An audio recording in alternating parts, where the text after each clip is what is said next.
Platforms to vent. If we don't teach them about the mind, body, and spirit in these spiritual systems, how do you expect them to learn it? How do you expect them to question authority when they know that the authority is not giving them what's best for them?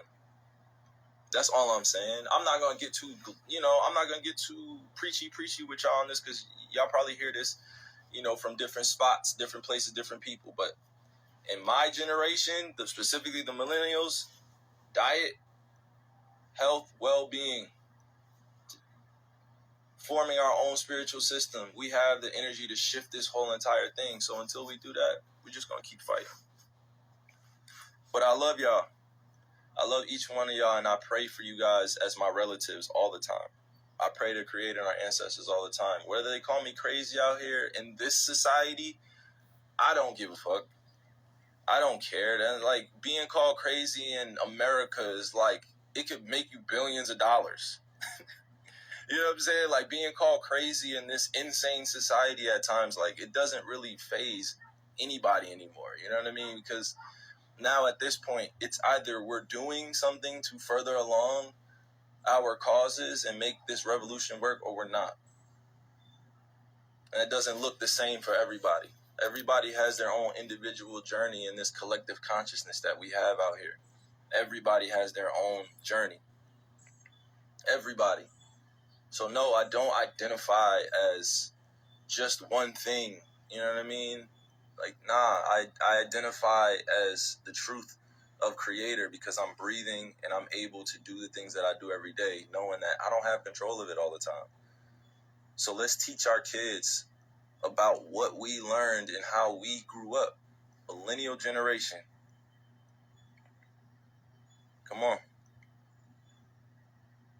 That's all I'm saying. Sound mind, sound spirit, sound body. So all my youngins out there, please, please, please, please pay attention to what some of your older family members or relatives are saying. Your older brothers and sisters, please pay attention to them. Like, that's all. That's all, y'all. That's all. It's bigger than entertainment. It's bigger than politics. It's bigger than all the things that we hold value. It's bigger than social media. It's bigger. It's spiritually more purposeful to live a life that's aligned with standing on things that you believe in, that you know are truthful, and you have people around you that you can trust. It's bigger, y'all. It's bigger. It's bigger. Because y'all going to get to know Hela. Yep. Y'all going to get to know Hela. They've hijacked my Kyrie name.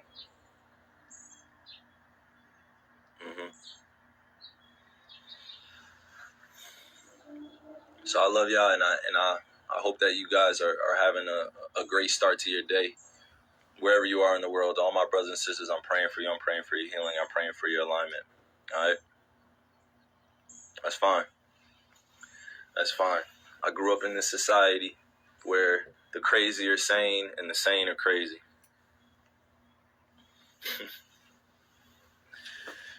Oh, man. Growing up in a society where the crazy are sane and the sane are crazy.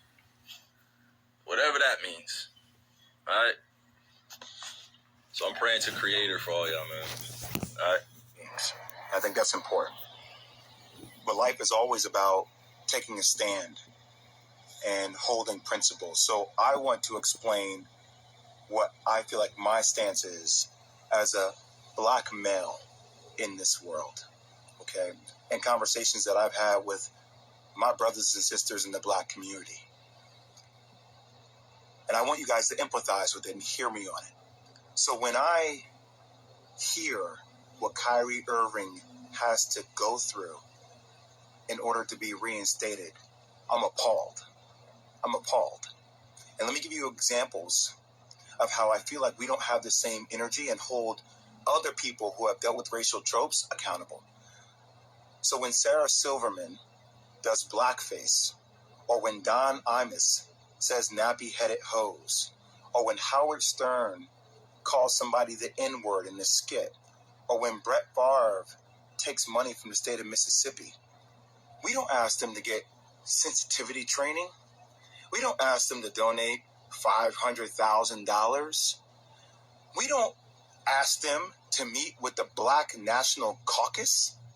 They apologize, and then, you know what? The rest of the world moves on. But what I feel like is happening here, and that's how in the black community, like, we've been told that's how the process works, right? Think about that, Bert. That's how the process works. Oh, somebody does a blackface. It was a misunderstanding. We got it. Okay? You know, is that person really racist? Probably not. Was it ignorant? Probably so. Okay, we understand it. We move forward. We don't like it. We would love to hold them accountable. But society and having a lot of black people in positions of power, we don't have the governability to do that.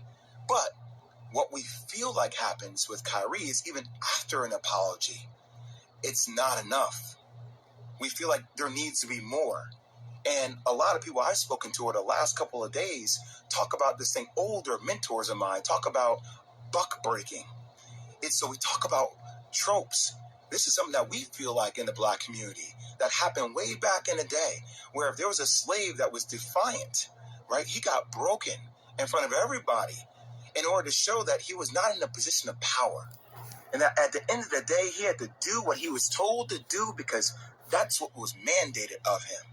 And there's a bigger situation going on. What's happening with Kyrie Irving? If the Nets don't want him to be there, just say you don't want him to be there. But we should hold everybody accountable, even owners of teams accountable, with things that are happening in other countries, i.e. China and Uyghurs and the Muslim genocide that is occurring, that we hear Enes Kanter talk about. But we don't keep the same energy for everybody. We pick and choose what conversational points we want to make more polarizing. And I might lose my job. I might lose deal opportunities in the future for speaking out about even the platforms that continue to promote and profit a movie that is considered anti-Semitic to billions of people. They don't have to be accountable. Who is accountable? But we're going to put everything on the shoulders of Kyrie Irving, who, even though he said, I cannot be anti-Semitic because if I know where I came from, stating that he's one of the 4 lost tribes. He's saying that blacks and Jews come from the same entity, the same thing.